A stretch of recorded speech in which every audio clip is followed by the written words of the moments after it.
Good morning, good afternoon, good evening to the 10th edition of the Rise World Summit because I have no clue where are you tuning in from. And I know that we have people from all over the world. Thank you so much for joining us today for this wonderful session by Vibha on confronting learning poverty, the future of education for disadvantaged children. It is truly our pleasure and our privilege to partner with Vibha for this roundtable. And yes, you heard that right. It's a roundtable, not a panel. Because at the Rise World Summit, we don't have panels or presentations, and we have speakers who are experts here to share their thoughts and discuss, converse, and find what are the solutions that we can take away with us when we close this session. But why am I talking of closing already? We need to first open it. And open it we do with Ashwini Kumar, CEO of Vibha, who will start off these proceedings and take us forward. Ashwini, over to you. Thank you so much, Karon. And Vibha is really you know privileged to be able to partner with Rise World Summit and with IDOBRO Impact Solutions and put forward this important topic uh, with the world really and all the participants here. Vibha started in 1991, 33 years ago, and is a volunteer driven organization. We are based in USA and India. Our vision is to see that every child gets access to high quality education. And that is why this topic is very important for us. We drive excellence in education by scaling proven solutions to improve learning levels in government schools. So our focus is improving where 100% of the underprivileged children in India go and learn. And I want to thank you all for being here today, giving us your time to discuss this important issue and on how to confront learning poverty and how does education look like for the future of disadvantaged children. We are joined here today with some amazing experts from the education and nonprofit sector. Of course, we all heard Caron, who is the managing director of IDOBRO and Impact Solution. She is going to be the moderator along with me today. Thank you, Caron. Um, we have with us Ms. Tultul Biswas from Ekalavya Foundation, Olivia Blackmon from DAI USA, Alex Counts, who is the director of India Philanthropy Alliance, and also the founder of AMC Consulting USA. We have Orthel Dusly joining us from Israel. She's the ICF Israel leader. We have Beth Goldstein, who is the director of Babson Youth Impact Lab, USA. We have Sudhir from OSAT India. We have Anwarji from Samavesh India. We have D. Jetwa from Learning Consultancy UK. We have Renee Jones, who is an award-winning educator, an author, teacher from US. We have Munish Kaushik today, who is the task force lead from Education Department from Delhi. We have Cheryl Kaiser, who is the executive director from the Institute of Social Innovation, USA. We have Dr. Arun Kumar, social change consultant and ex-CEO of Apnalaya, from joining us from UK. Armani Macmillan, who is the founder and executive director of Impact DMV nonprofit in US. We have Neeti Nagarkar today. I think she'll be joining a little late, but she's here today. She's the founder of Kids World Education Consultants. We have Kshitij Nerurkar, who is going to start off with giving us the context. He is the national director of projects. We have Miss Meda Okha today joining us from India Sponsorship Committee. We have Zankana Patelji from social development sector from India, who was also in Vibha before. We have Rekha Sahani, who is a diplomatic secretary for Early Childhood Association in India. We have Rajat Soni, who is the founder of Rajat Soni Academy. We have Prasanna, from director from Shikshana, and we have Aurelia from education special, who is an education specialist in UNICEF India. So I a long list, but I am very very happy to have you all here. Thank you for joining us. And Caron, if you want to explain how the roundtable concept in the Rise World Summit goes, and then we'll jump on to Kshitij, who is going to open the context for us. Thank you.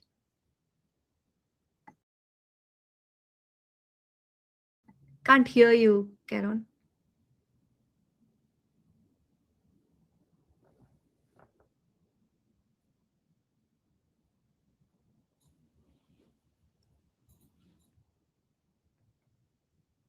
Your mic is unmuted, but we can't hear you. Yeah.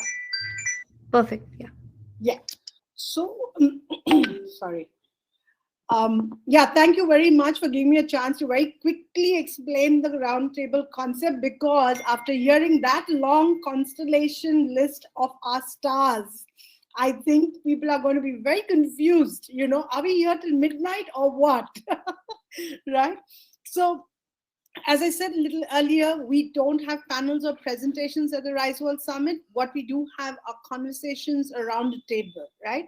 And so what we're going to do is three different parts to the conversation so that we move towards hopefully getting outcomes from it. We start with challenges because we want to take away and solve problems. There's no point in us talking about the great work we are doing if we still have problems back home to solve, right? So let's get the problems out there and try solving those ones first. And so we start with challenges. We try to talk about the kind of concerns, issues that we are grappling with in the room, rather than what's happening outside the room, and then try to kind of look at answers for them. The second, so we'll have one set of that part to unpack those issues. The next part is really about solutions or capabilities, as we call them. What is the capacity that exists in this room? But yes, now we start moving out as well to say maybe there are other resources out there we need to tap. Maybe there are other networks. Maybe there are other knowledge assets that are out there that we can tap. So we want to share that information over here as a part of the capabilities of the solution set. And that's where we will start bringing in another set of experts to help us with that one. And last but not the least, which is the most important, the raison d'etre, as we say, for Rise World Summit, is collaboration.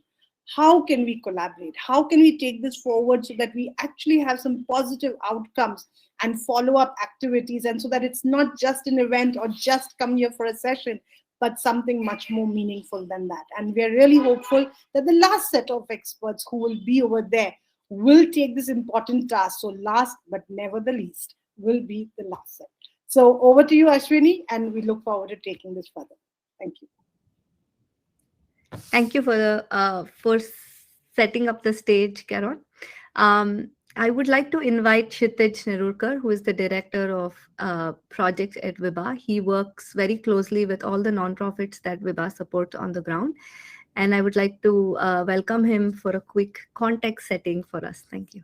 Yeah, so I'm going to be, talking from an Indian point of view, because, Vibha mainly works with students in India. So, that's what I'm familiar with. So recently, the annual status of education report, which is known as ACER, was released for the year 2022. And it had some good news for us that, in the age group of 6 to 14 years of age, almost 98.4% of children are going to school, which is a huge percentage if you think about the overall population of India and the number of kids who are there.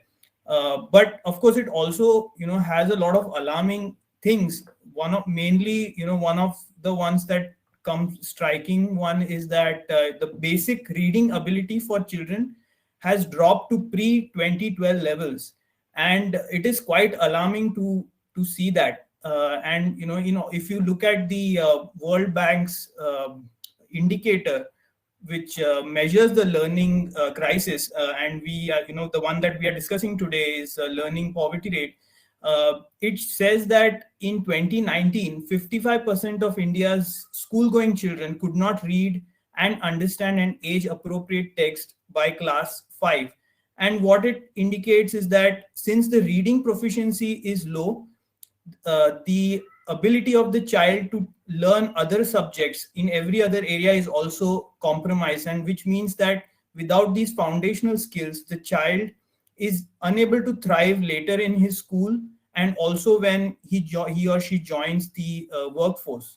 The hopeful thing is that the government of India is also trying to plug these gaps, and recently in 2021 they launched the initiative known as the National Initiative for Proficiency in Reading with Understanding and Numeracy, which is the short form is called Nipun Bharat, and which is a national mission for foundational literacy and numeracy. So we at Vibha are, extremely well aligned with the government's goal of reducing the learning poverty. We have a strong focus on collaboration with different stakeholders like social entrepreneurs and NGOs who have the domain expertise, and many of you are on this call today. And also we want to bring together corporates, who want to bring about a change in the system. And together we would like to collaborate with the government and work out solutions for addressing all of these issues which are afflicting the lives of less fortunate children across India. So with that, I'd like to ask Ashwini to start the discussion. Thank you very much. Thank you, Kshitij. I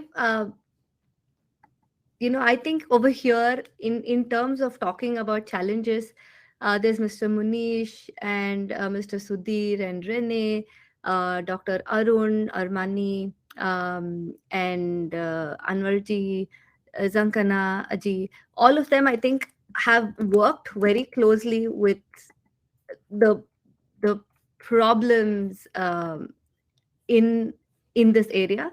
So I wanted to invite just a quick discussion, open to everybody to start, and would like to just hear from you what the challenges are from the ground. I would like to start off with hearing from Mr. Munish, like what are some of the thoughts, and I know you've worked with Vibha extensively over the last few years, and not just Vibha, but you have worked in the Delhi government for many years. I want to understand kind of just in general about the challenges that you're seeing on the ground right now in terms of learning poverty.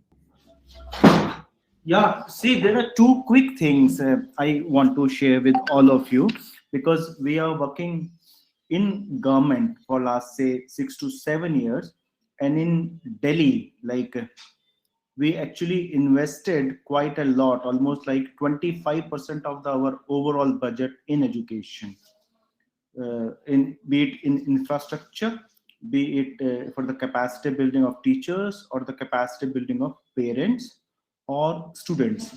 The whole focus was basically to enhance and improve the classroom culture and the relationship between teachers and students. I just give you a quick background. Like in Delhi government schools, or say in Indian government schools, most of the children who access government facilities are from poor or lower socio-economic strata. Like people who are wealthy or middle class or upper middle class, they prefer to send their children to private institutions, those which are not run by government. So one challenge, initial challenge was basically that these children were not having any dignified environment where they can access education. So before we actually could start talking about education, they were not having place to sit. There were stinking toilets. There were no whiteboard, blackboard, no smart classes, nothing. These were the distant dreams. So initial first 2 years took us to actually talk about the basic amenities in schools. That was the first challenge. And the second peculiar challenge which came, Ashwini, was during the pandemic, for which no government was ready, honestly. And like in first 3-4 years, we were able to reduce the infrastructure divide. Like the private school infrastructure and government school infrastructure become same, the quality of education become same. But during the pandemic, we realized the another gap, which was the technological divide. Means one set of children were having the facility at their homes like laptop, desktop, or Wi-Fi. But 70% of our children, they come from lower socioeconomic strata or the slums where there is no network, no Wi-Fi, and and maybe only one mobile with the whole family. So if the bread earner is going out and taking the mobile out, so the child is not able to access the education. you know so though we were very successful in bridging the infrastructure and quality of education divide in first 4 5 years, but we really struggled to great extent to reduce the technological divide, which was a new challenge. You can say learning poverty, one can say. Yeah, yeah, That is what. that's really true.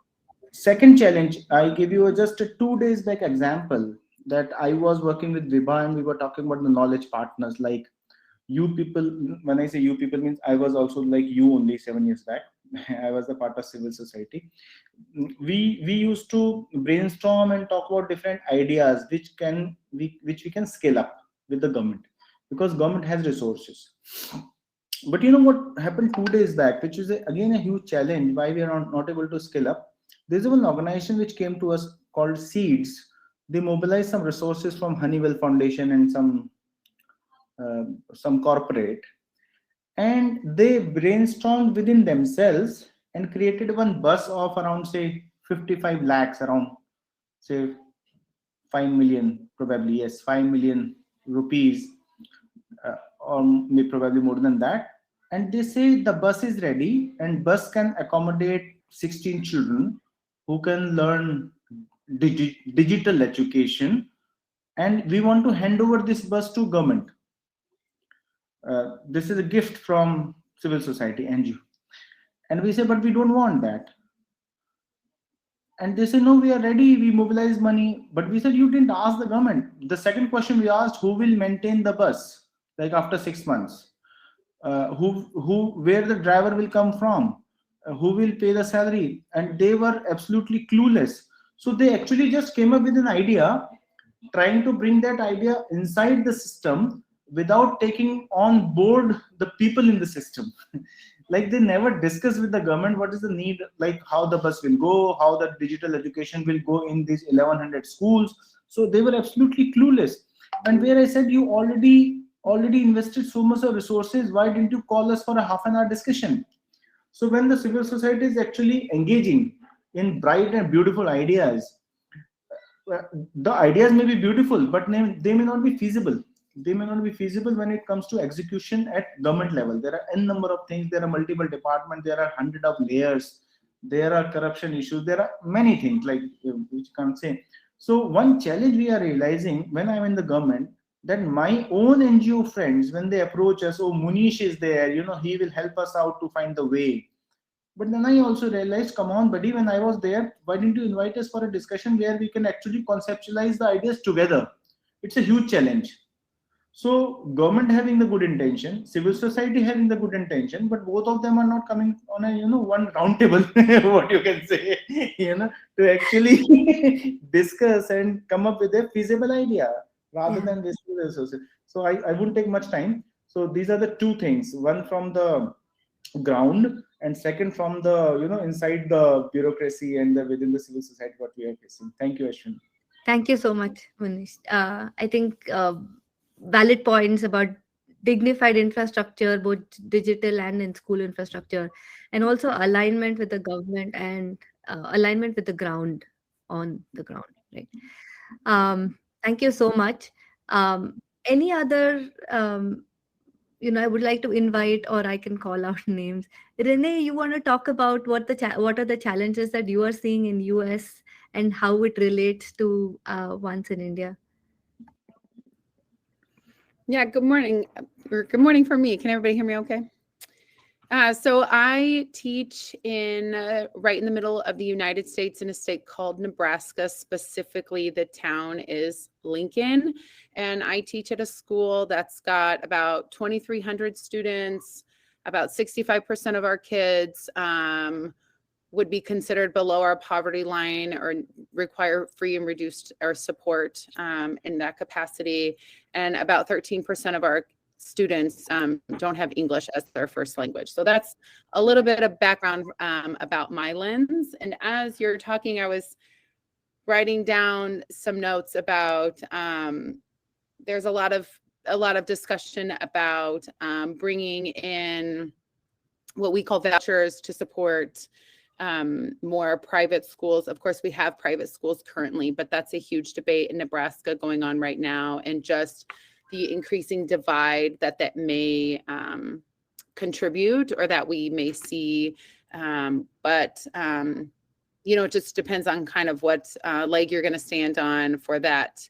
But I thought it was interesting just to kind of figure out what resources are very limited. And I think a lot of it for us is figuring out what from the kid is a behavior that we need to intervene in order to support their academic growth, and what is some disadvantage that they may be experiencing and not wanting us as educators or school support systems to know, whether that be embarrassment or because their family have asked them not to share that information, but nevertheless is creating a barrier for us to support them. They can learn. Yeah, we have a Google Classroom, and it works pretty slick. All of our students get a Chromebook that they use in our buildings. But with that, of course, with 65% of our kids being socioeconomically disadvantaged, they can't do their schoolwork at home. If they miss a day, a lot of them don't have internet, and so where we're at, so they don't have access to that. So I find it interesting that we experience on some scale similar things, and just trying to figure out how do we do what's best for the kids that are in our reach, and how we can help them. So yeah, thank you for sharing that. You And know, Ashwini, if I could just come in for 1 second, I think what Rennie said, I really want to kind of, point out that the more we think we are different, the more we are the same, right? And that's the reality. That's really the reality.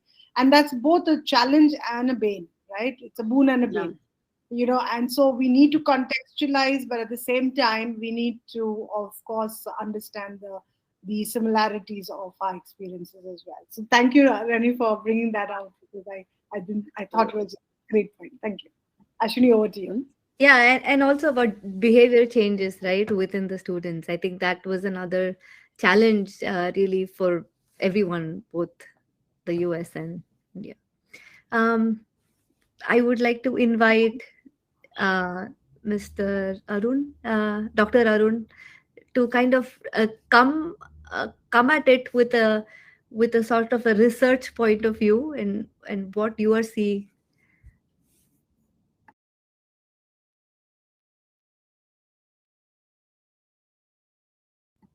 Dr. Arun, we can't hear you.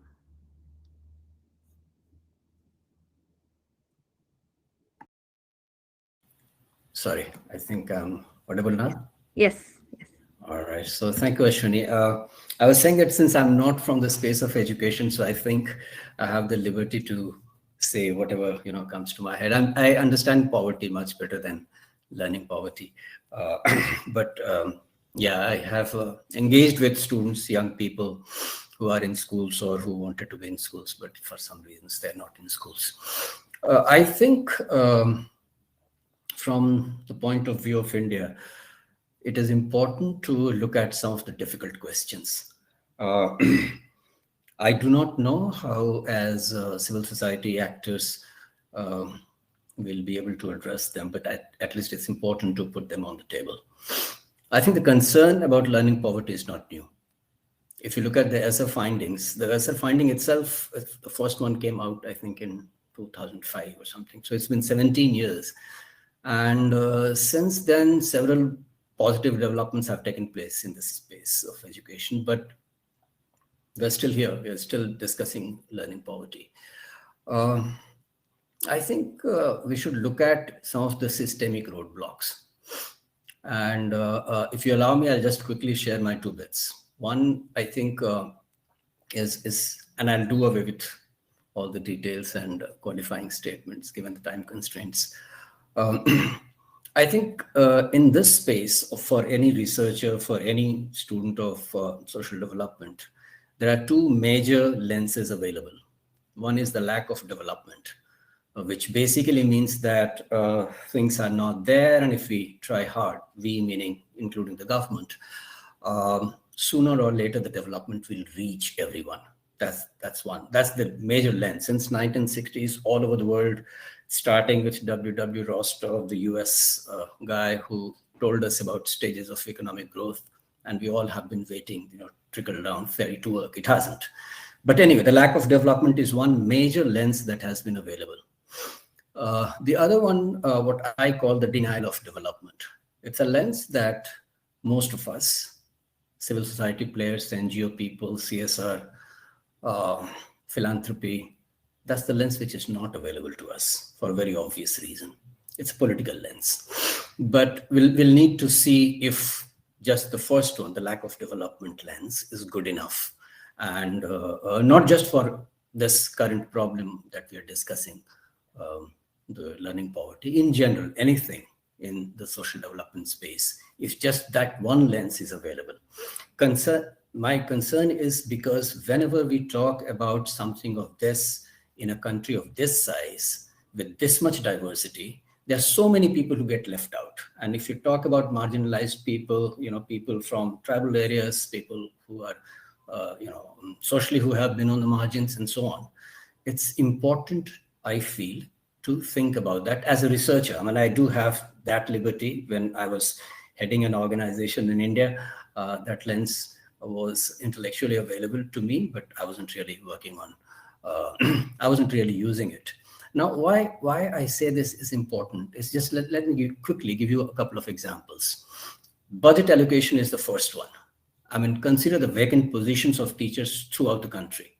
Consider the number of government teacher training institutes that we have and the number of new teachers that are required every year. It will never meet that. The teacher training institute will never be able to cater to the number of teachers, qualified, trained teachers that the country needs. Consider the army of para teachers that we have, and that we have somehow now learn to live with that phenomenon. Not that there is anything wrong with the people who are doing para teaching, but simply because that's not a kind of beacon of quality teaching in any school or for any child. If we look at the class and caste divide that still determine the access and quality of education in India, then we have a complete picture. And I think that picture looks like more, I'm sorry to say, it looks more like a systemic design rather than an accident. So if 48% people have not returned to schools, young children have not returned to schools after the pandemic in tribal areas, and I can give you data after data from different states, then it can't just be an accident. I think we are happy. We are happy with a kind of labor force that we are producing, a labor force that can at the most read a sign where things have to be dropped, where things have to be picked up from. That's the kind of demographic dividend we are looking at. And that's very sad. The unfortunate part is that we, the civil society players, don't have much space. And I'm sorry to be sounding so kind of negative, but if there is a debate about what is available as to all of us, and how we can make sure that those tools get democratized. From our efforts, those tools reach to the most unreached communities and students. We can discuss that. I'll stop it here. Thank you, Ashwin. Yeah. Thank you, Dr. Arun. It is, yeah, I completely agree that the different lenses that was brought out is the truth, and how the civil society, sees things, and the democratization of resources. Um, since this roundtable format is a very open format, people can jump in. Please do. And I know Mr. Sudhir and Ms. Medha also wanted to talk about a few things. So please go ahead, Mr. Sudhir. Hi, good evening, good day, good morning, everyone. So echo back on whatever Munish stated from a Delhi state perspective. At one school at a time, we are a pan-India organization and pretty much focus on only the infrastructure aspect about the education. We have been doing infrastructure buildings like classrooms with furniture, kitchens, and toilets for many, many years, close to 18 years. And during the pandemic, one of the things Munish addressed was the technology gap. So that is something we actively pursued, and we are implementing a digital program which is rural ready. So definitely, and a lot of issues, the gap is all real, but I want to share couple of anecdotal stories to kind of give a feedback as to where our rural communities are and what our rural students really are trying to aspire and what they want to get at, and how technology can be a great equalizer in helping them achieve that. So one story is we have implemented the digital infrastructure program in a school called Malur Girls School, which is a higher primary school. So it's an infrastructure only program. Any content can be hosted on it. So while we were doing that, a mathematics gaming company from UK called Manga High, they wanted to do a trial of their software on this platform and make it available. So we said, okay, bring it on. I mean, it is not going to cost us anything. Bring it on. And it is a kind of a gaming competitive kind of software where different schools compete against each other and solve quizzes, and they are ranked, rated, and kind of prizes given.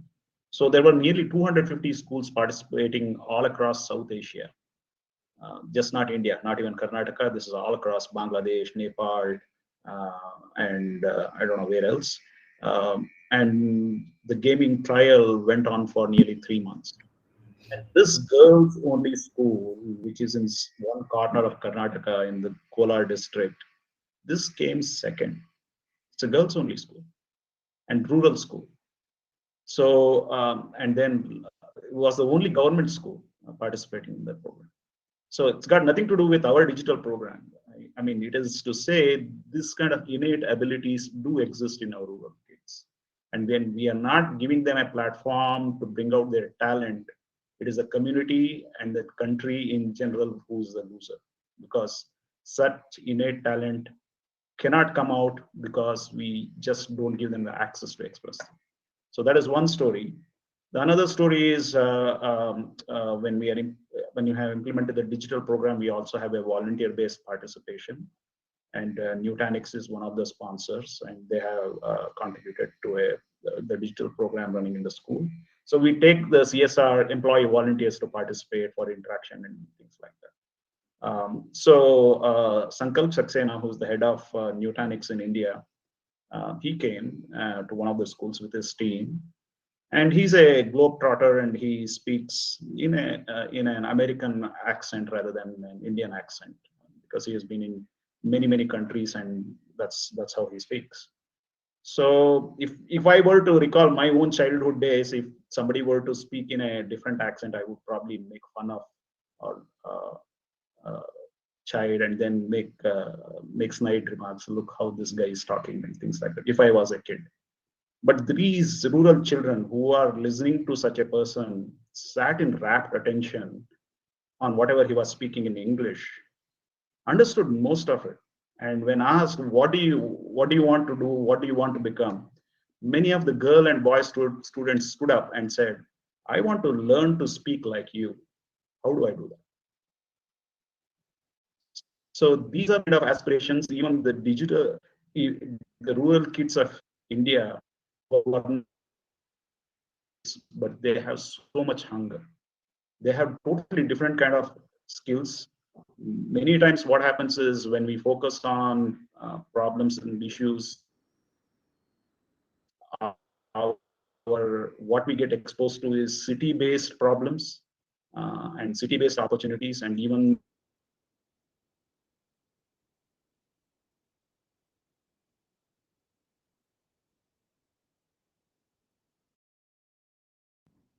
Yeah, we lost Mr. Sudhir, but great points. I mean, access to realizing aspirations for rural students is important. Yeah. Um, I would like to invite others.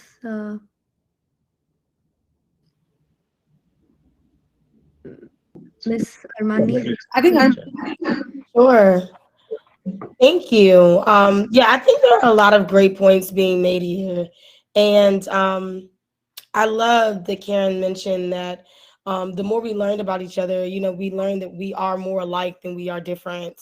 I think there are four main things that I think of that relate when it comes to the Indian education system and then the education disparities that we see across the nation. And that's quality, access, cost, and social cultural differences. There's a rhetoric in America about equality, yet the resources vary from low income, underserved populations.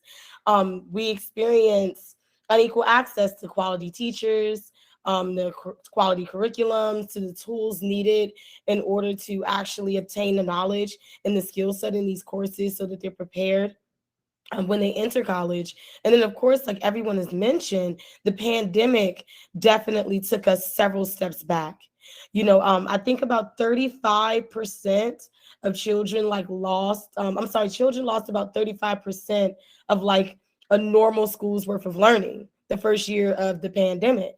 And the biggest thing that I feel like I see in the nation is that the teachers' commitment shifted after the pandemic. Teachers want to be remote. Teachers want to remain hybrid.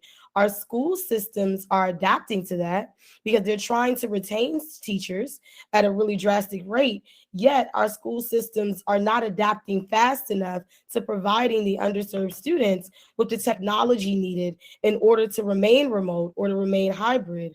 Our students also desperately need to be in the classroom because many of them are very behind where they should be as far as in the education system. Our standardized testing across the nation supports that. And yet we are still doing a lot of hybrid learning. In the school system that Impact DMV directly serves the most, which is the Prince George's County Public School System, there are several high schools where seniors are going to school every other day. So let's go back to the social cultural issue, right? We want students in low income communities to buy into the importance of having a quality education and the importance of continuing to pursue your education even after high school. How do we accomplish that when they work in the classroom for almost 2 years due to a pandemic? And now that they are back in the classroom, they're very eager for that social enrichment. And now we're telling you to go to school every other day. So when we're thinking about these inequities, and we're thinking about things like lack of quality, lack of access, we're thinking about cost. The more technologically advanced the world becomes, the more expensive it's going to be to provide a quality education. Because now we're not just talking about lack of books. We're talking about lack of software, not just the hardware that's needed to accomplish these goals. So I think everyone is making really great points today. And it's very interesting to see the connection between some of the issues that young people are experiencing across the globe that directly mirror some things in a nation that is proud to represent and exemplify what they believe is the best access to education. Yet in my day-to-day boots on the ground work, I see these disparities up close. Our organization is consistently supplying iPads and laptops to students who are in need, who are taking hybrid courses. How do you have students taking hybrid courses without having hybrid materials? So those are just some of my thoughts, just on what has been said today. Yeah, fantastic points. Um, So I should a quick poll on this. Is hybrid education working? So I'm going to put up that poll, and hopefully we'll have a good number of responses to it. But I also wanted to just direct everybody's attention to the chat box. There is a lot of comments coming there. There's a lot of inputs coming there. And that could be very nice if we can take some of those as well while we are talking about it and integrate it with our conversation. So it'll be nice. And, where we are seeing people who are obviously on the ground and what is that practitioner view that we can get into the conversation will be great. Yeah. And I'll put a poll, but maybe in the meantime, Mr. Anwar could perhaps talk. Ashwini, I think he's Yeah. And then Ms. Medha wanted to contribute as well after Anwarji. Sure. Okay. Sure. Please go. Thank you. I'm glad to be here in this discussion. And I think Mr. Arun Kumar has already put down some very hard facts about, I think the title says it very well, educational poverty. And I think that way it brings to, focus what the real problems are. I just want to mention that although the ESSA report says that 98% of the children are enrolled in Indian schools, the percentage of children who are on an average attending school is, it varies a lot. But in the Hindi belt, for instance, it is not more than 60% on an average. And in the COVID days, it had gone down to 45, 50%. So therefore, when you say that the learning levels are about 50%, 55%, that is what the regular attendance is related to. And the rest of the children who are not regular, and there are many, many causes for that, you should come to that, then they don't really learn very much. Now, when you look at the Indian situation, the main problem is that the Indian situation within India, I mean, we've been talking about how common the problems are all over the world, but at the same time, within India also, there is a lot of diversity. If you look at union territories like Delhi or small states like Goa or Kerala, I mean, the GDP is very high and they are very conscious of the fact that they should spend much more on education. Even the southern states, when you look at Karnataka or Tamil Nadu, they do much better. But when you come down to the Hindi belt, which is the states like Madhya Pradesh, Bihar, and UP, and these are at the bottom, then the GDP is very low and the percentage allocated to education is very low. So ultimately, what you don't really have is you don't have adequate resources, and you also don't have adequate manpower. I mean, if you look at teachers, let me just give you a very frank example. We were working in a tribal district in Madhya Pradesh, and this district has something like 2,000 schools. And they had these 2,000 schools altogether. These are the primary schools where children up to class 5 go to study. And these children had something like 3,500 teachers altogether, which is roughly comes to around 1.5 teacher per school. And there were about 1,500 contract teachers, which means who are working on a daily basis, which means that there are 1,500 posts which are lying vacant. And these teachers, these are contract teachers, are not really trained, so they don't get training, so they don't have adequate understanding of how to teach. And at the same time, there is also not enough resource material. And when you look at the parents and the communities, there is a big gap between the school and the communities, which is again the big problem. Because when you look at the middle class, where education, the quality is high, you find that it's the parents, especially in countries like India, who put in a lot of inputs in addition to what the teachers do. You have additional coaching, you have support at home, and all this is not just missing in the with the parents of the schools from the backward areas, is the parents are not able to support them.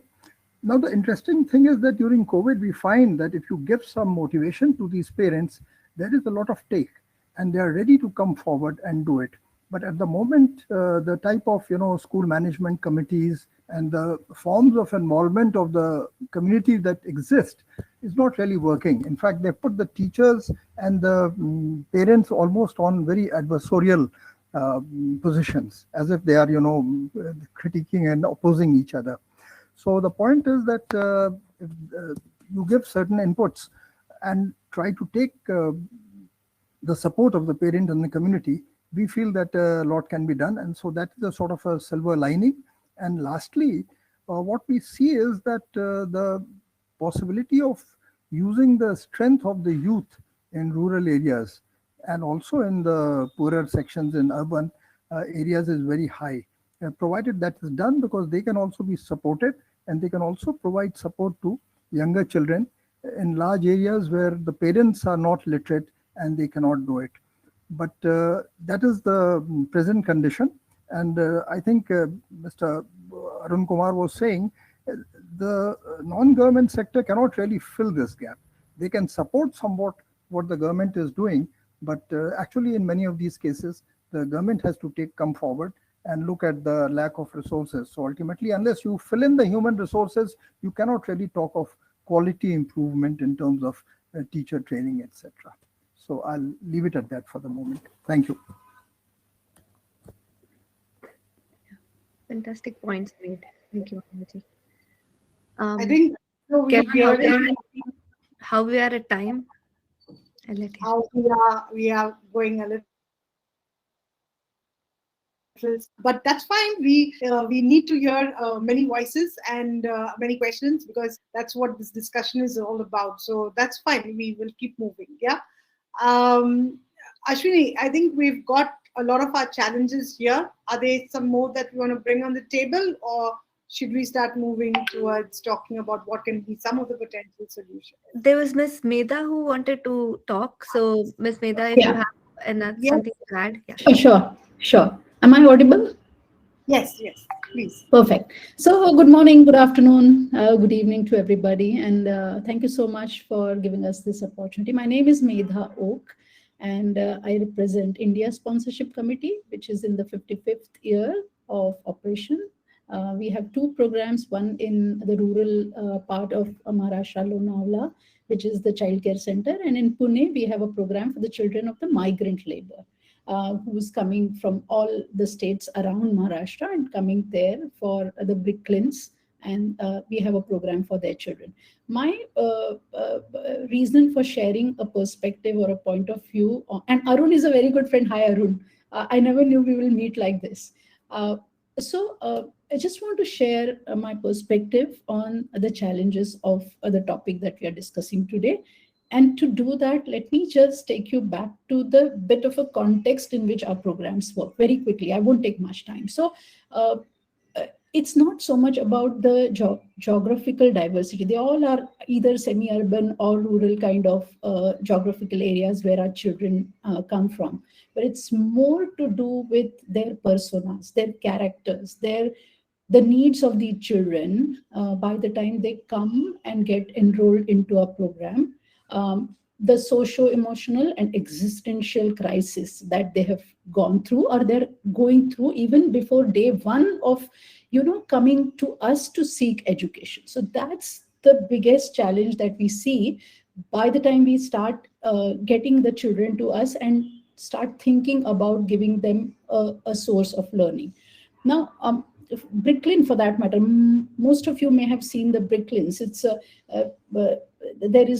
there's no food on the plate for them. There is, most of the times they're either having a very thin runny soup, sometimes twice a day, sometimes once in a day, and a toddler who's seeking learning is already carrying an infant in the arm. And that's the state in which a child is coming to seek learning. Why am I giving these kinds of backgrounds is because my take on learning poverty as an experience is a little different. I want to decode the word into learning and poverty. And when you say learning of the children, we have to ask, how do they learn?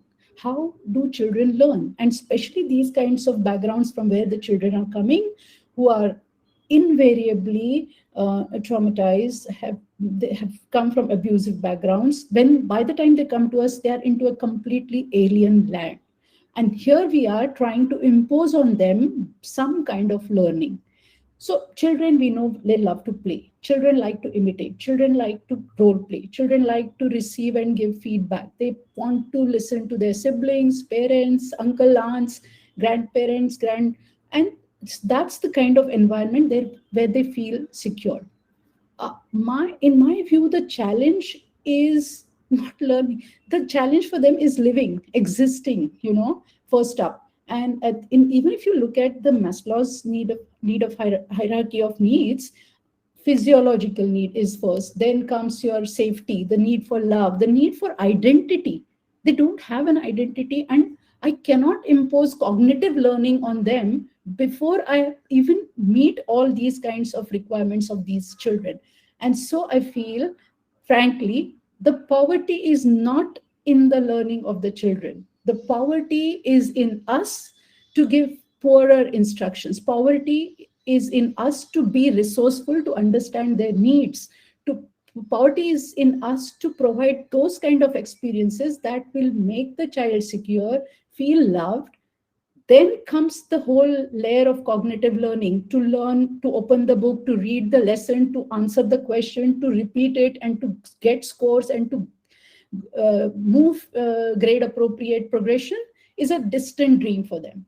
So in terms of learning poverty as a phenomenon, I feel there's a lot that needs to be done by the people like us who feel that we need to address this issue.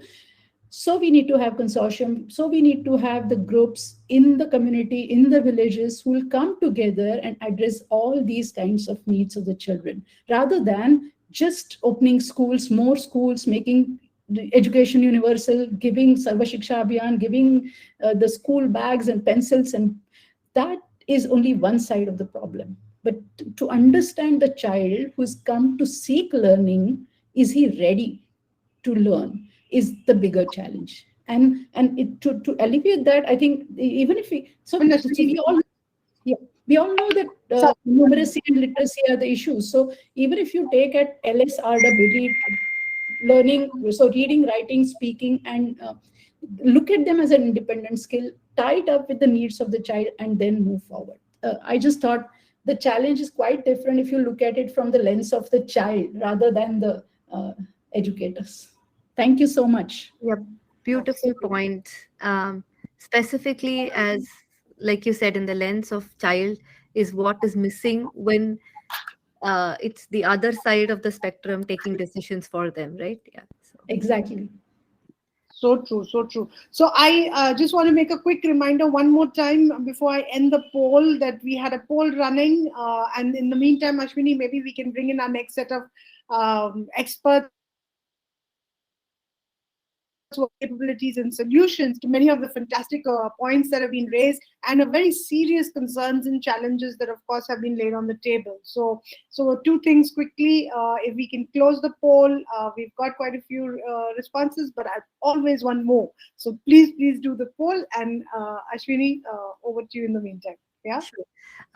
So I was thinking at this point we'll be talking about solutions that are available on the ground right now, and what are those, how do those solutions address the challenges that we spoke about. I know a few of the solutions came about when we were also talking about challenges, but here I think perspective of Beth Goldstein and Tulji, Prasanna, and also would be very valuable at this point. Yeah.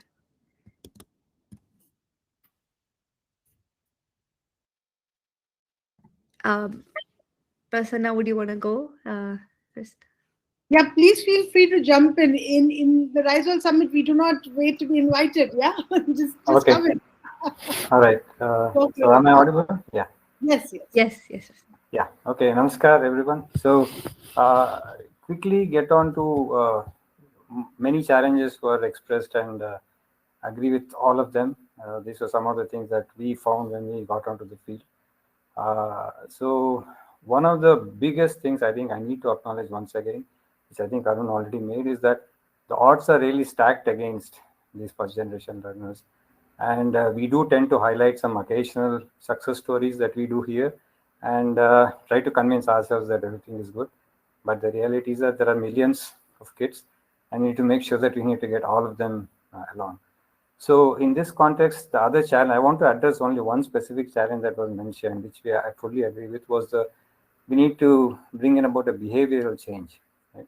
So I think that is very critical, especially for the first generation, because in the terms of behavior, in the sense that why do they need to learn itself is fundamental and not clear to the kid's mind. And if the parents, yeah, they do send their children to schools because of RTE and all those things. It's compulsory, so they do. But it's like Anwarji said, does it really matter? Enrollment and even attendance to some extent does not really matter, because the kid inside the classroom, when the transaction is happening, the learning is not taking place. So that is a bigger piece that we saw. And one of the observations we saw that was lot of inputs and programs, both from NGOs and from the government, were not being really optimally used by the children. And we tried to figure out why is the case. And then one of the things we saw was that, like I said, the behavioral change. And we saw that maybe if we focus on motivating children to engage in the classroom transaction or whatever the learning process, the inputs that they are exposed to, or whatever the case may be, then maybe the learning may improve. And so that is what we worked on. And again, like I said, since we don't want to create a solution that works on a smaller number of children, we set out to address this at a large scale. And it took us almost a decade with support from Vibha and many other funding agencies. We did create a program called Prerana, which has been now scaled up statewide in Karnataka. It covers all the 48,000 schools, and nearly 3 million children benefit from it.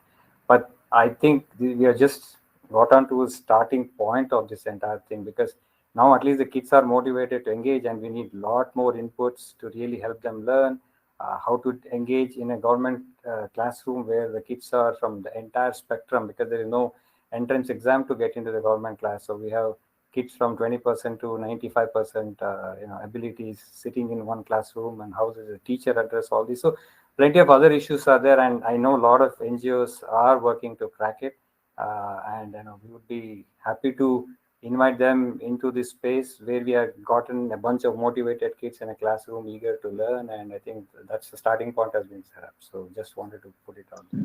Thank you.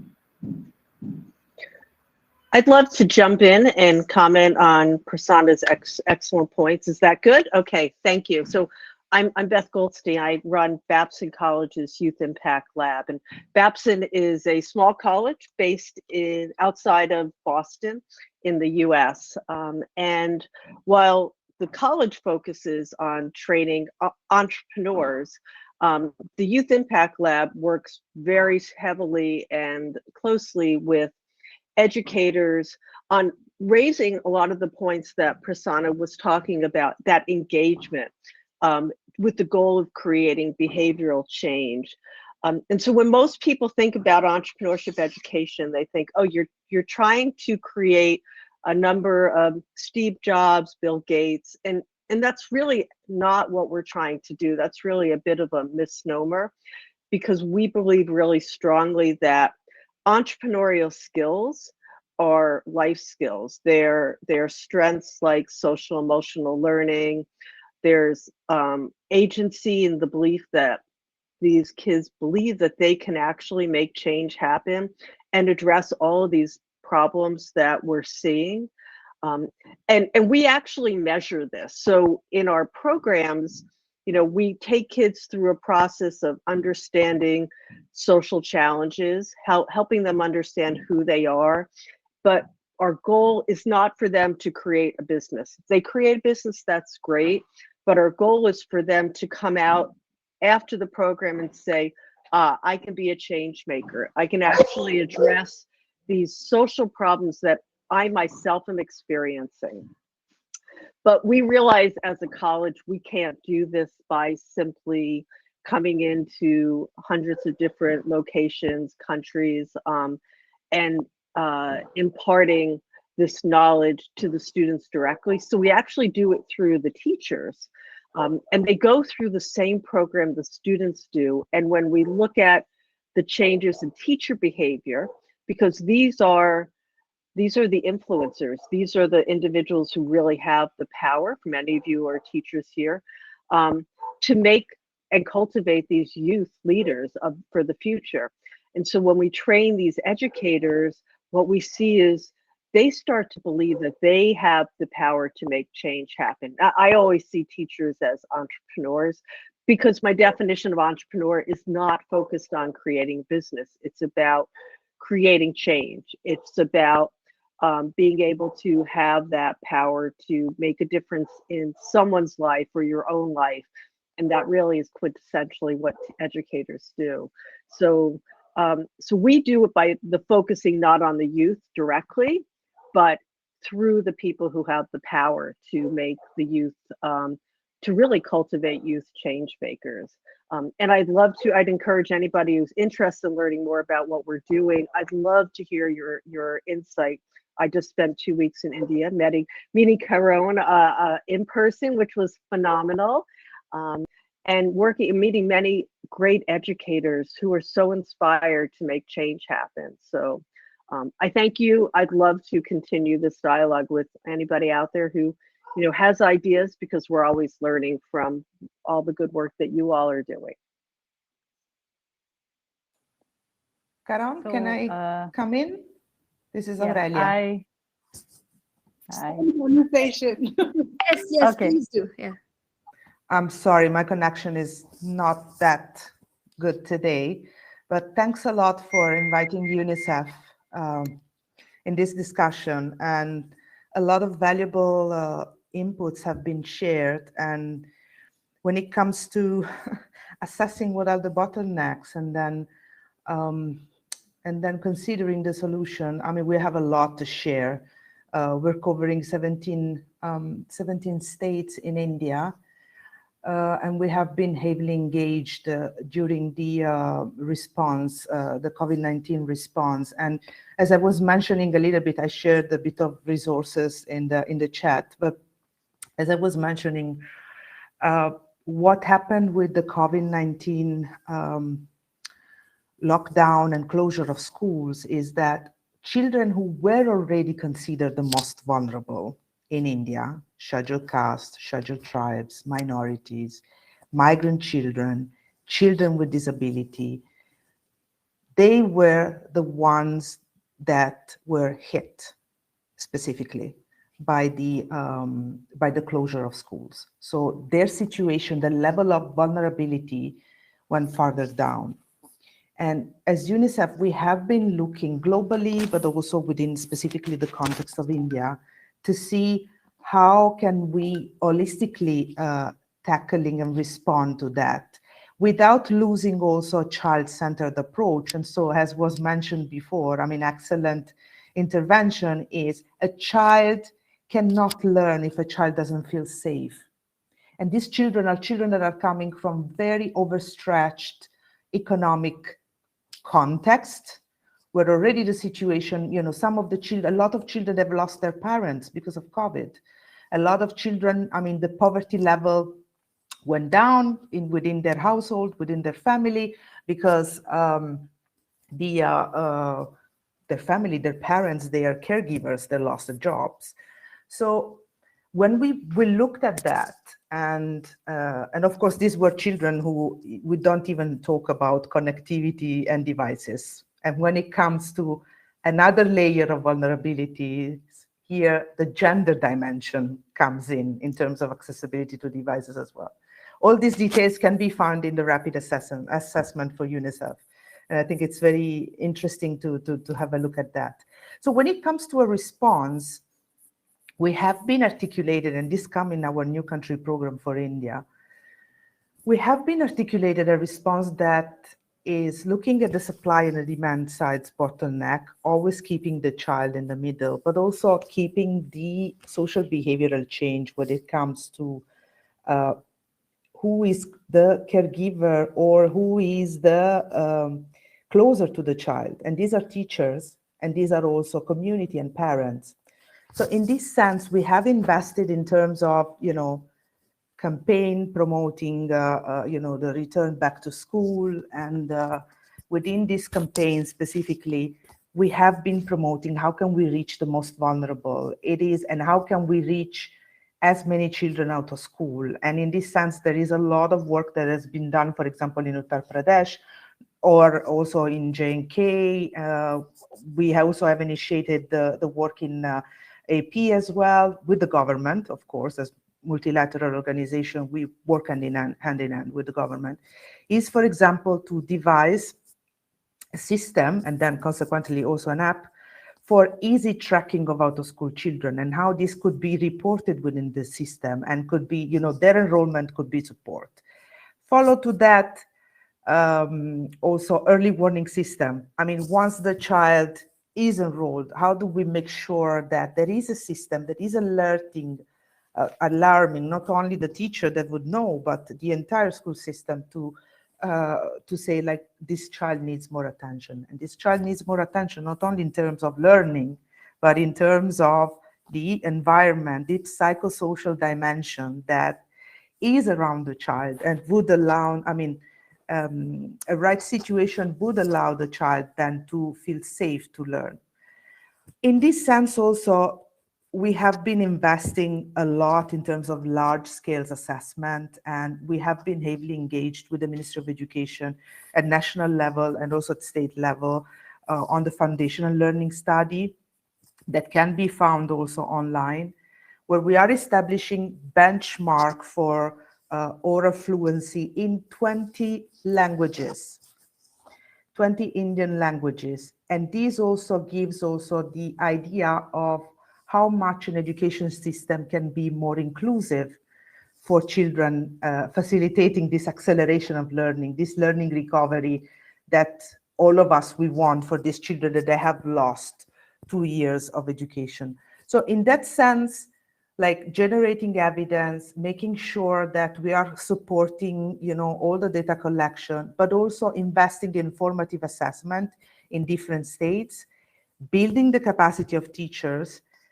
As I mentioned before, we're making sure that the person that is the closest to the child is able to handle a child that has not only lost education for 2 years or even more, but also he's dealing with a situation at home that is not easy. So working also on the pedagogical approach is something we're also investing as well, but also in foundational literacy and numeracy. Sustaining and supporting the Nipun Bharat mission as well. And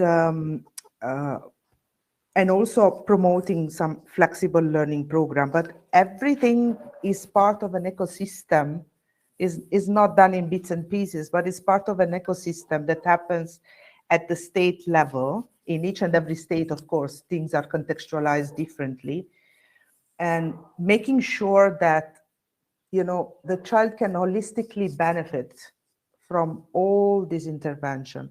Another point, and then I cannot close my intervention, sorry. Is how, on the point, what can we do better? What can we do, together? And, all of us, we're a drop in the ocean in the context of India, for obvious reasons that we know. So building partnership, building collaboration, looking at, from a sector point of view, looking at what are the gaps and who can compensate for what in terms of support, but also keeping that communication channel on, of course, at the state level. It becomes crucial because sometimes there might be, we don't want to duplicate. There is enough space and room for everybody.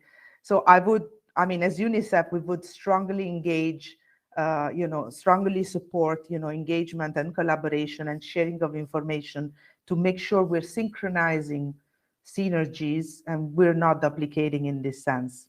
Thank you. Yeah, I'd like to come in next. Hi, this is Tultul Biswas from Bhopal, and I'm working with the Eklavya Foundation. And I would like to bring in here three points pointing towards the solution discussion going on just now. One is, of course, like this roundtable or like the partnerships that Aurelia just talked about.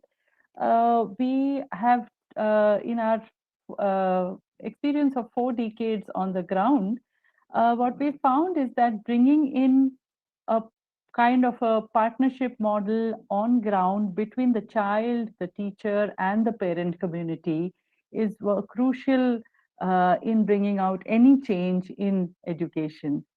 So this is something that we tried out and worked on in the pre-COVID times, and it worked so much because in the COVID times also because of this strong connect between the parents and the teachers, because there's this whole idea of partnering together for the benefit of the child is what moved them to come together and create solutions of a very localized, small scale nature, which could be replicated in large numbers. So one is bridging the gap between the society, the community, and the school structure is something that really is required over here. The second thing is about teacher motivation that already Prasanna had spoken about. And that is something that is very crucial, because what we find is that there is a lot of training fatigue also in teachers. But when it comes to peer learning, then there is an openness of learning that comes about. So when teachers are sharing with each other and learning from each other, and then there's a trust that is placed on them, that they can take up the agency of working for the benefit of the child, is when they start functioning in a very different manner by taking ownership of the fact that they have to take care of these bunch of children. The third thing that I would like to add over here is to also for us to kind of shift from this paradigm of loss and gap and build on what the child knows and what the child has learned. Because what happens often is that if we are looking from this point of grade appropriateness and so on, and there is this huge gap which needs to be bridged. But where we need to start is where the child is. And so focusing on the socio-emotional space that the child is in, and also the cognitive space that the child is in, and then working towards building on that, is where all our design of what we offer to the child needs to start. We often tend to start from the other direction. So we need to, realign ourselves, and when it comes to curriculum and material and pedagogical development and design. Yeah, so I think I'll just stop here with these three brief points. Thanks for this space. Thank you. Thank you, Aurelia. Thank you, Tultulji. I also, I think there are solutions that all of you have also been working on and has worked.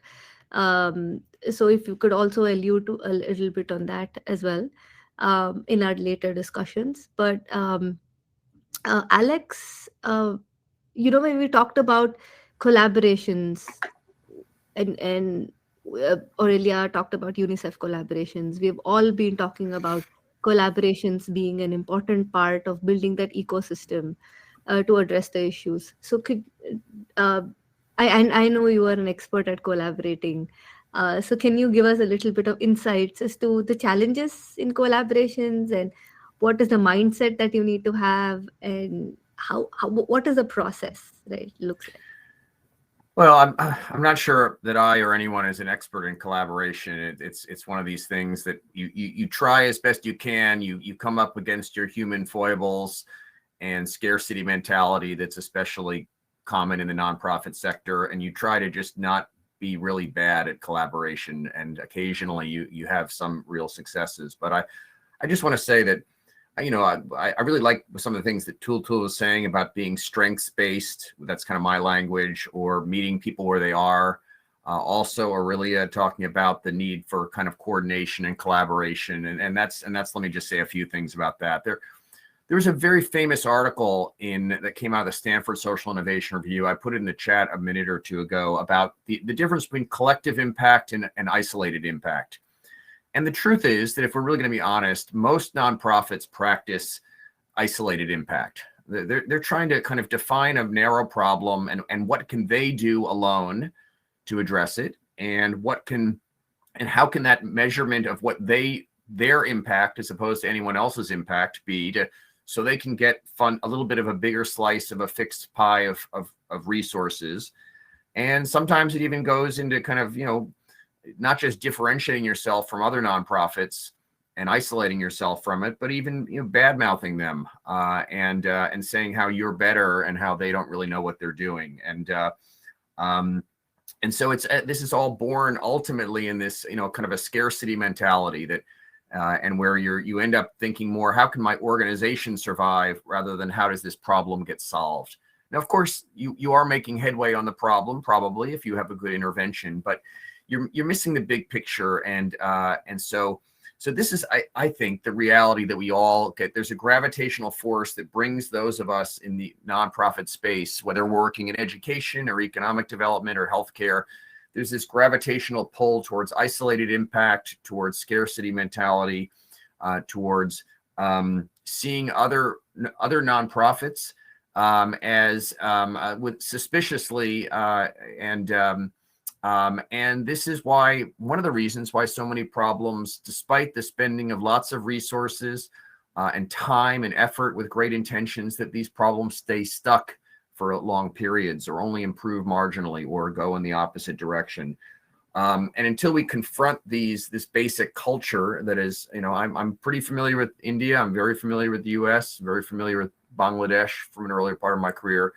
There's a lot of commonality here. They just take different forms. And so then if we kind of think, what if we can think about this concept of collective impact?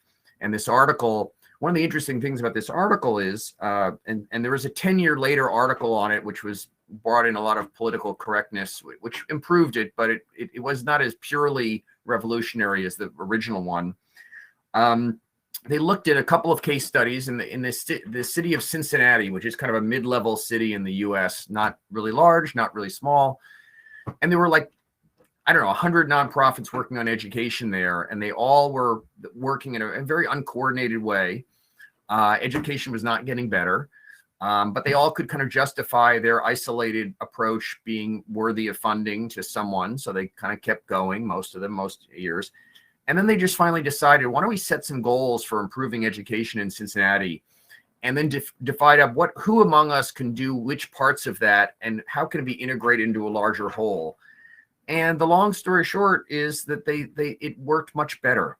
And I think it's not anything distinguished about Cincinnati or the US. It's just that thing of how do you get up a level, and there were more resources available to all of these groups.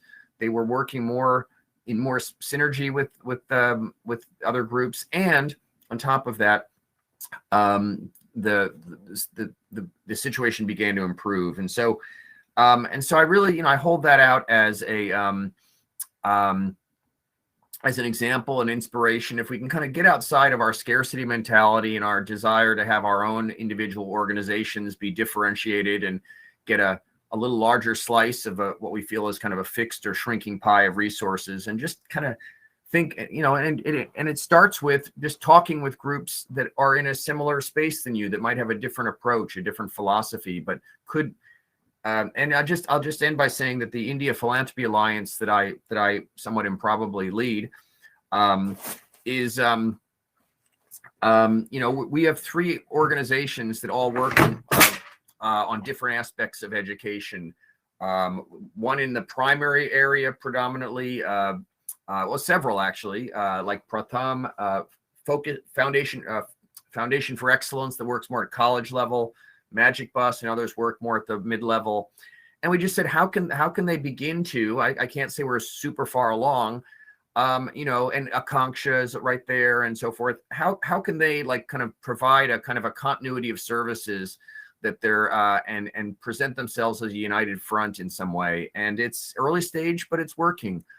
We're also trying in the US side, as many of you know, and Vibha is a big part of this. We're so happy you're part of it. We're trying to fundraise in a kind of a collective campaign for all of the good work of more than 24 organizations. And this is the India Giving Day campaign that is going to start in a real big way on Valentine's Day, so people can express their love for organizations like Vibha and ECHO and all the other great groups, and culminate March 2nd. And it's kind of inspired in a way by the Dan Utsav movement of India and other good models that we're building from. But again, the question is, how can we get outside of that isolated impact, grow into collective impact? And then one other aspect is not only how do we synergize with other nonprofits, but also how do we synergize with government? And I think education NGOs and Indian NGOs tend to do better than most in the world on that. But I still think there's something to learn. And I wrote an article with the current head of AIF, which I used to run, about that I'll put in the chat as well. But yeah, it's again, it's tough running a nonprofit. It's very easy to slip into that scarcity mentality and that my organization first, but it doesn't serve the mission that well. It's not why we all got into this in the first place. And so let's think about, and let's just start by picking up the phone and calling someone in an organization that we might see as a competitor. But let's think, how might we be able to rethink our relationship with them for the good of addressing whether it's education issues or some other issue that we care about. Great points made, Alex, and I'm happy to say I think the Vibha's thought process is kind of very similar, where we're trying to bring on nonprofits and then see where the gaps are and trying to plug those gaps and scale it from one small part of one state to multiple states, right? So that's our focus. And thank you for bringing that up. I know Rajat was here as well, and I'll bring him on. If Rajat, if you have any comments on how to collaborate with, I thought he was here, with the youth, and he's not here. Anybody else who wants to jump in when we're talking about collaborations and opportunities?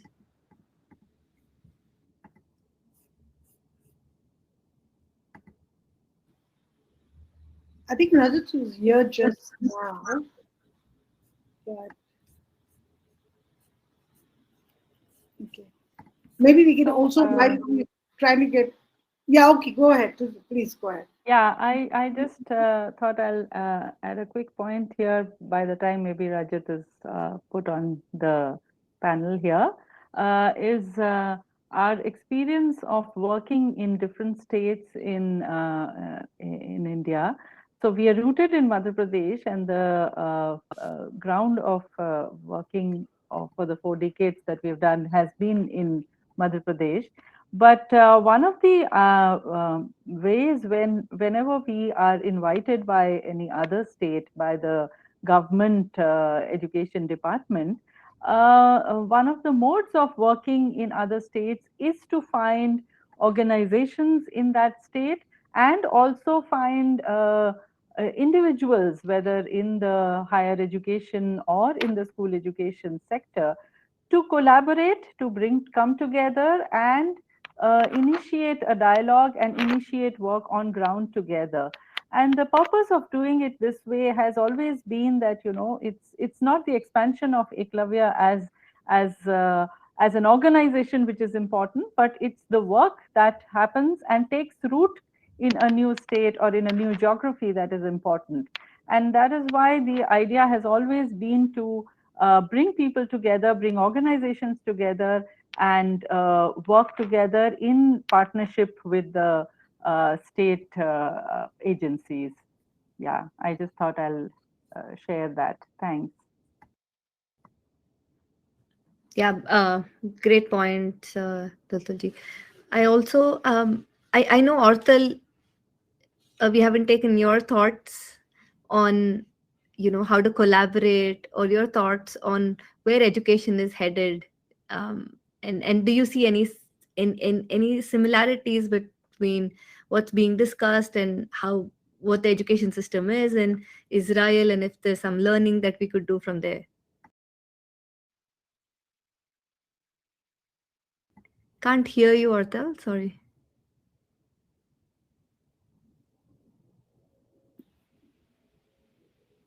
Take off the headphone. I think that's what happened last time too.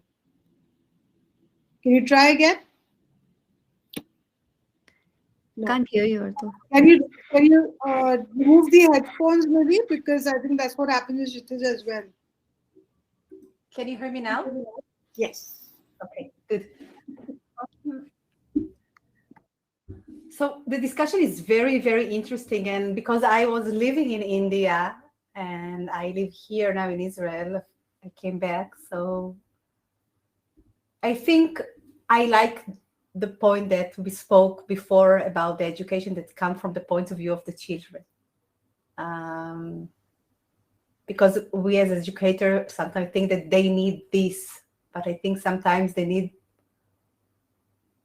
to feel security and to feel safe and to feel that we can see them. So from, like you say, hear people say about laptop and about facilities. So this is something that we can always purchase, right? But I think it's more deep than that. And I think to bring them education means practice skills as, for living, not only for study and to communicate with each other. If I'm coming from the background of conflict, so to teach them how to resolve conflict between each other and to help them to have these basic skills as a human being. So from my point of view, if this is something that I can bring, and if you spoke about before about collaboration and how we can give something, so this is something that I would love to bring to the children.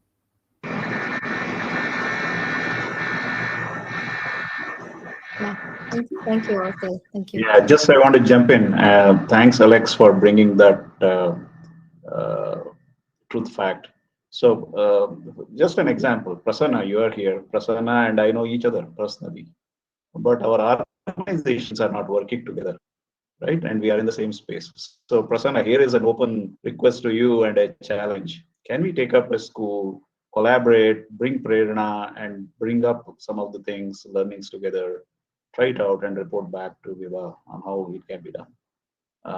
So I really would love the opportunity to collaborate and learn from each other. And as Alex mentioned, that is really, really missing in the NGO space. We end up competing and not, or there are some other issues, challenges, and I think we need to tide over that and then really get into collaborative space and learn from each other. Ooh, that's a good one.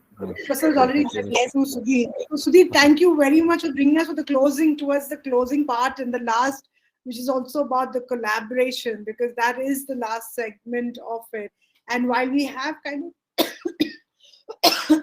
excuse me, we have of course touched on it. I think by making a call to action here as to how, and especially with so many different experts over here from different countries, from different sizes, and of course focus areas of education. I think there is a huge opportunity here for us to really take this forward in the form of actual outcomes and collaboration. So would be great to hear from anyone as to what are they looking for, or what would they be willing to offer, because both are equally important. And as we always say, when you give, you also gain and you also get back. So great, thank you for starting that. And yeah, I would encourage others to also put it out there. What is it that you're looking for in terms of maybe collaboration, or what you can offer once again? Thank you.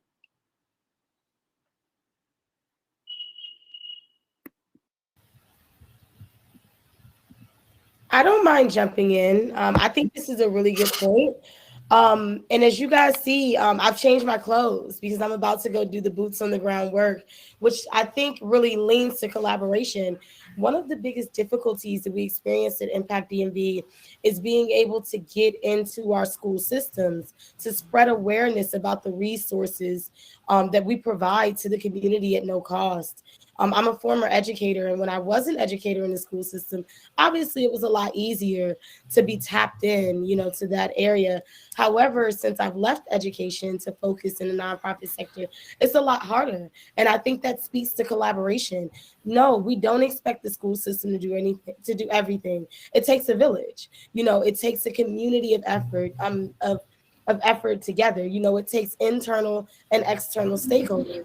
Nonprofit organizations are those external stakeholders that support school systems.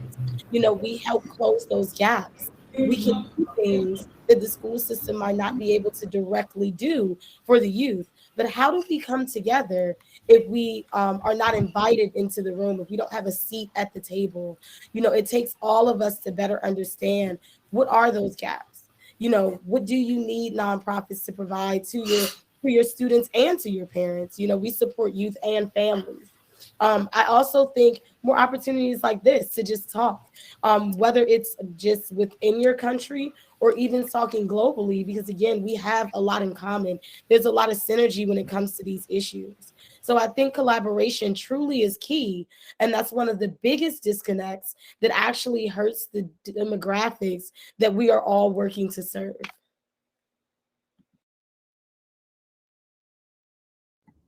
Fantastic points. Anybody else? I know Dr. Arun wanted to jump in. Very quickly, just I'll take a minute. I'm trying to help an organization in Odisha, and it's set up in a rural stroke tribal context. And anybody, not just from Odisha, it could be Jharkhand, anyone with similar challenges in terms of digital divide, in terms of huge number of first generation learners who do not know how to navigate, for instance, the devices that we are talking about, devices that make hybrid education or learning possible. So if there are possibilities of people who are invested in education of young children coming from scheduled caste and scheduled tribes background, I'll be happy to connect.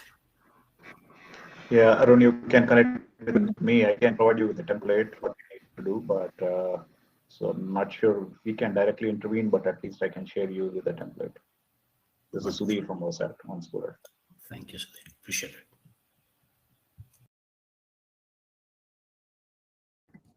Wonderful. It's nice to see collaborations happening. Hey, Karen.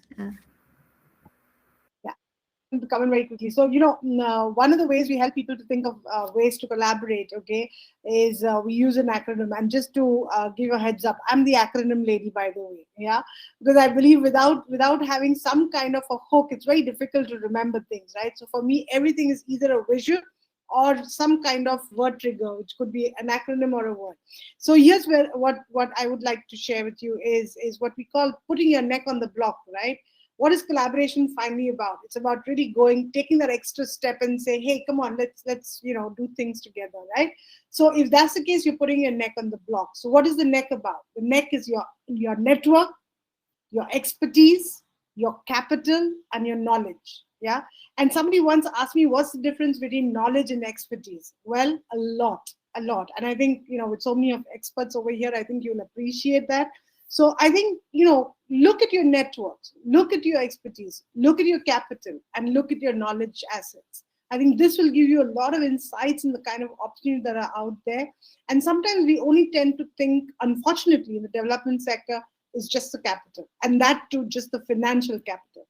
But there's a lot of different kinds of capital out there, whether it is social capital, human capital, natural capital, and then of course financial capital. So use these as ways to, again, maybe jog some thoughts in terms of how can we collaborate. And it doesn't have to happen here. It doesn't have to have a cemented association right now.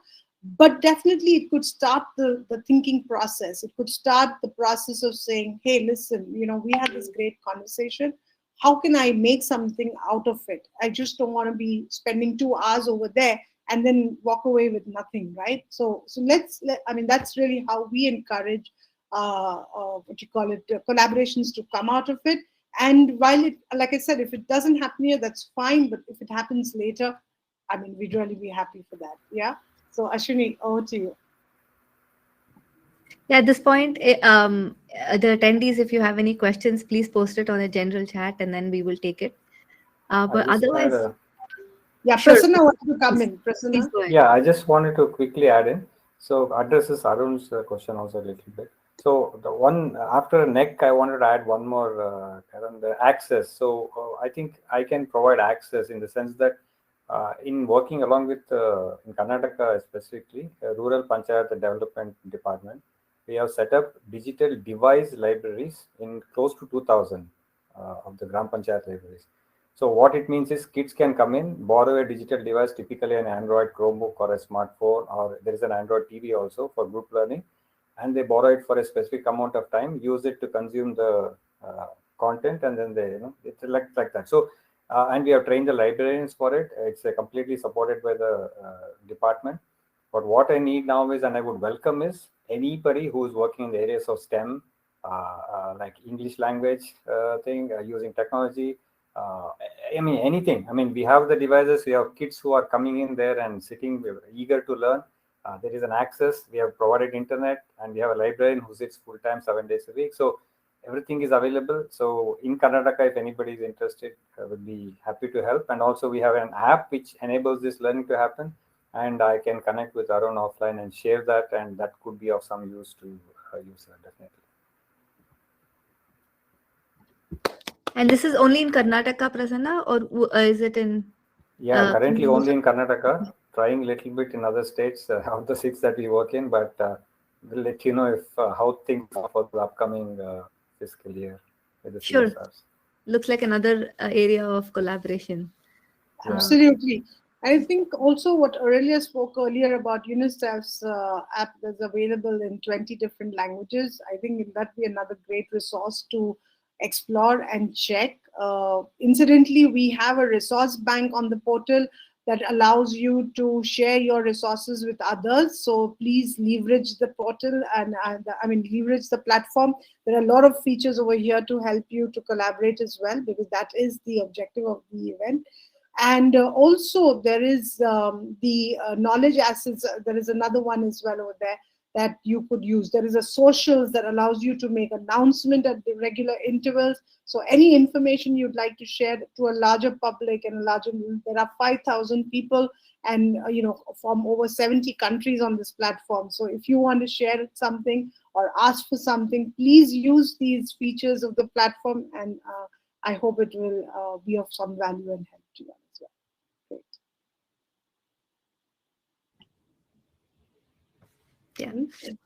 Yeah. Any other points? Anybody open to discussions? I have one question on the general chat from Natarajan. He says, any roadmap or strategy for addressing the digital divide? Anybody in the panel who could talk about it? I know Mr. Sudhir had. Yeah. So what is the general roadmap is what we are trying to do at OSAT is develop that roadmap, sort of the UPI of sorts, universal payment interface, just like that. There is a standard and there are multiple applications, be it Phone Pay, Google Pay, and other things. What we are trying to do is an open-ended standard. Of course, there are already like Diksha and other things. There are already portals and applications which are hosting content. But what is that needs to be done for the last few miles of access and delivery? What is the template? How does it needs to be stood up? How it needs to be funded? How it needs to be managed, maintained, and well supported and scaled? So that is something actually we are working on, rather than one specific product or one specific. It needs to be technology agnostic, which needs to be really open-ended architecture and framework. So I can share the details if you can reach out to me, and it is actually published on our website. But that is the goal. The goal is to develop in a collaborative manner, an open-ended framework, which is scalable and which can be used and constantly innovated and improved upon. So the last few miles of access is possible for every kid in India. So that's the goal. So that's exactly what we are working on.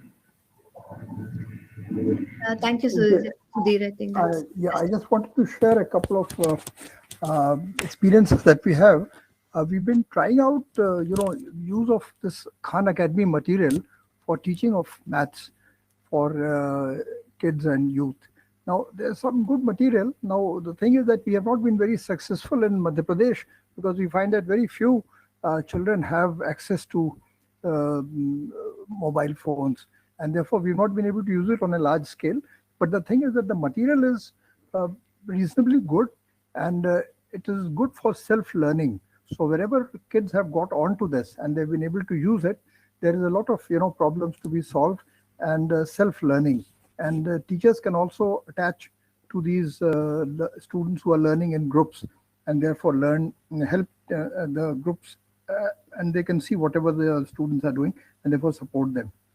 So we can support in the knowledge bank that we have, and we've also improved upon the films, etc., that they show. The second thing I just wanted to mention was that we would be interested in working with people who are working with youth anywhere. And the way we worked is that we were running centers, and we ran out of volunteers who were paid or supported.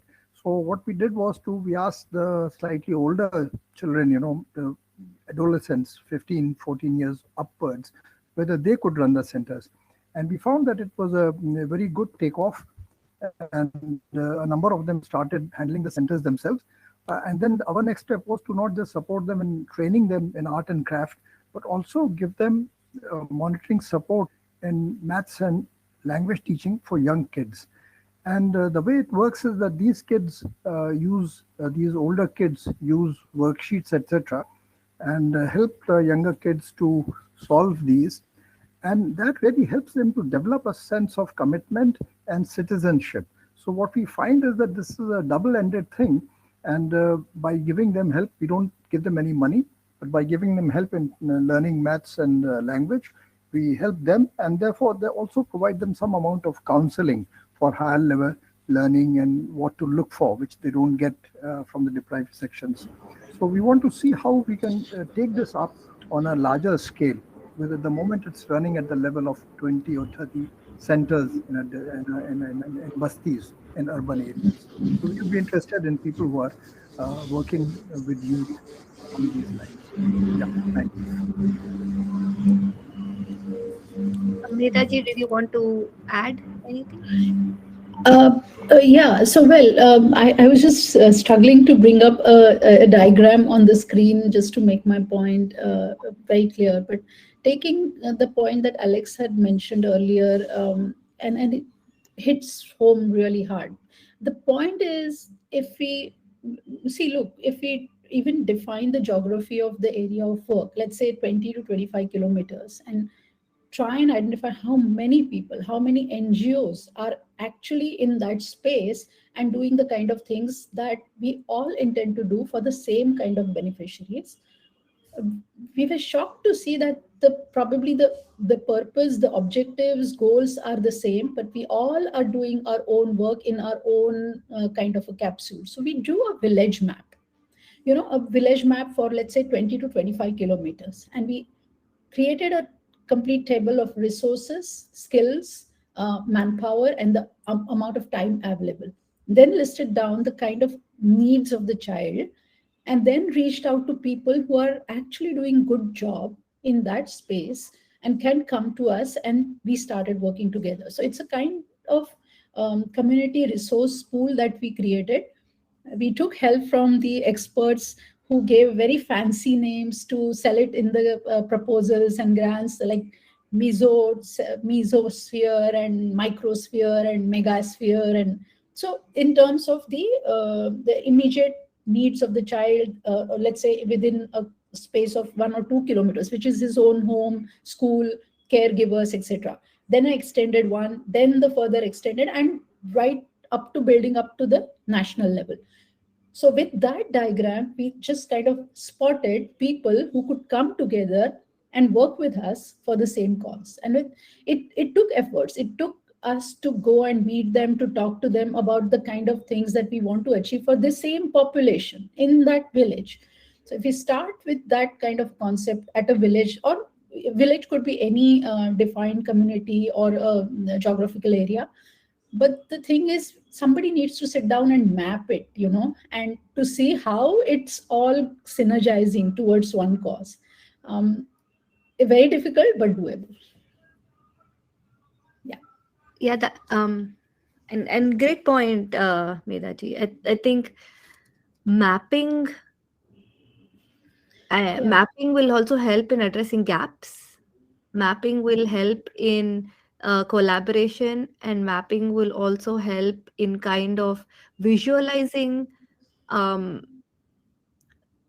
where there are more number of resources versus where there are scarcity Exactly. resources, right? So there are three Exactly. different problems it addresses. So great point. I also want to bring in one last point here, is we as civil society, right? So Vibha is a completely volunteer driven organization. We have about 800 volunteers, lots of youth volunteers, and also from all walks of life. And we fund, our partners on the ground to take the solutions that they have and scale it in other parts, right? And specifically, these solutions that affect the pre-primary and primaries, which is elementary kids who go to government schools, right? So that's what we do, and that's we engage volunteers. Now there is a huge pool of volunteers that we have who are highly skilled and who can contribute, right, to some of the challenges that you were talking about, probably in a small way. So if is there any ideas as to how volunteers from our organization can jump in and help, uh, you know in a digital format, right? Digital volunteering sort of format. And you can connect with me now, or here's another opportunity that I wanted to bring up. You can connect with me later on. And these volunteers are both in India and the US. So opening up this whole pool of 800 volunteers at your service right now. Oh, great. I want to jump in again because we're really looking for volunteers for the simple reason that the children can connect so well with the youth, more than the caregivers, and at the age of 6 to 14, that just as we're getting into an adolescent stage, having a kind of a little elder, what we call didi and dadas, and then for them to come and talk to them and to understand their problems, they quickly can relate to them. So we definitely looking for volunteers in various areas, not just digital, but on social emotional, in terms of being buddies, in terms of just giving them an ear sometimes, just to let them vent out all that suppressed energies, to play with them, and so on and so forth. I can give you the entire need template, but we are looking for volunteers. Awesome. I'll connect with you, Vedaji. Thank you. We're almost at the closing, so I think Yeah. So I will just want.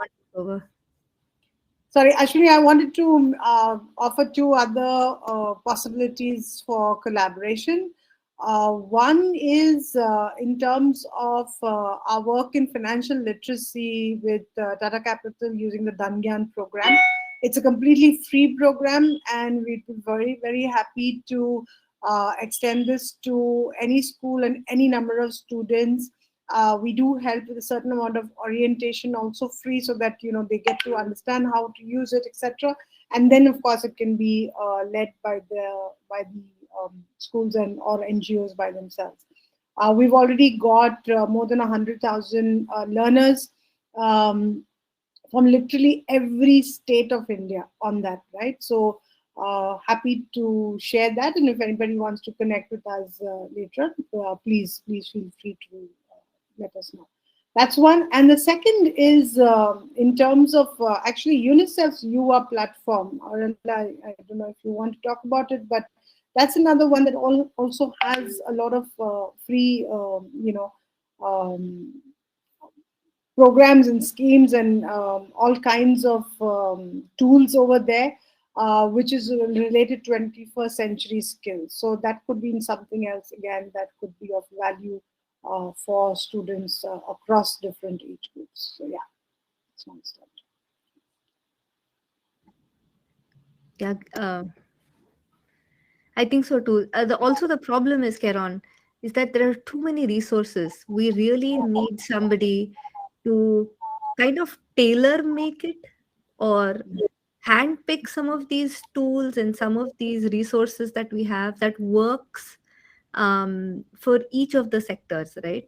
Whether be it language based, whether it is age wise, um, socio-economic status wise, different things, right? We need somebody to come in and say, we are going to take a hard look at it, we're going to choose these materials, tag it based on what can be picked up easily, because it's an information overload in my mind.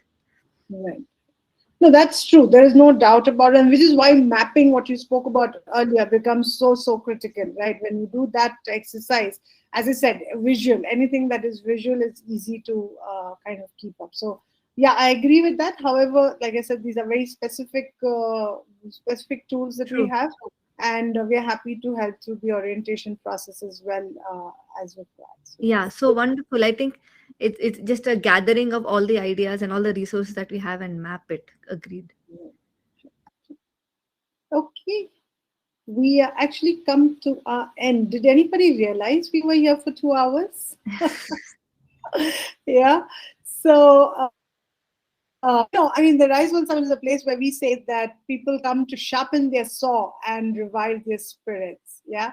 Because I think it really is a time for us to take a little bit of a break and, really spend some time just talking. And I think that in itself as a format, that in itself as an opportunity, and definitely as a platform, does help people to go back with new ideas. And I sincerely hope that this roundtable has served that purpose and given everybody an opportunity to go back with new ideas and hopefully some collaborations in the pocket as well.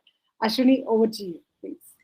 Thank you so much, Karen. Thank you for the opportunity for Vibha to be a part of this. Thank you for all the experts who contributed to the very engaging discussions that we had right now. I already see a lot of synergies, and we've come out with, who can connect with whom. After the conversation, there was very engaging conversation in the general chat as well. Some topics that really stood out for me is the socio-emotional space, and how parents and teachers and youth have to be a part of the ecosystem, how children's lens needs to be used, how there are some challenges in the kind of lenses that we are using in terms of development, how isolated impact we should move away from isolated impact into collaboration and collective impact. Lots of amazing insights that I got, and I will take back to my community of volunteers at Vibha, and hopefully you all will do that as well. This is just a springboard, as I call it, starting point. We can all come back and have more discussions on this. And thank you for all um, the folks who joined from US, Israel, to hear what the challenges are in India, and then see if there are some common solutions that applies to both continents, right? And so thank you very much. I'm very grateful for the opportunity. Thank you all, everybody. Have a great day or an evening, as the case might be, wherever you are.